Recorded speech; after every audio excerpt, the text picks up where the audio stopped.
काही दिवसापूर्वी तालुक्यातले एक ज्येष्ठ नेते या ठिकाणी येऊन बरळून गेलेले आहेत. पक्षावरती, शेतकरी कामगार पक्षावरती त्यांनी टीका केली आणि खालच्या लेवलला जाऊन टीका केली. आज सांगोलकर वासियांना,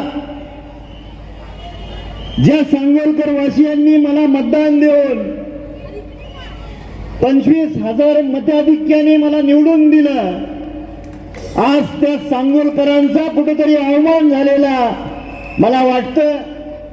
कोणते तरी पाटील येऊन गेले आणि टीका केली. हा शेतकरी कामगार पक्ष या राज्यामध्ये शेतकऱ्यांचा, कष्टकऱ्यांचा, वंचित घटकांचा प्रतिनिधित्व करणारा हा पक्ष आहे. भांडवलशाहीला हद्दपार करून शेतकऱ्यांचं आणि कष्टकऱ्यांचं प्रतिनिधित्व या ठिकाणी प्रस्थापित करणारा हा पक्ष आहे.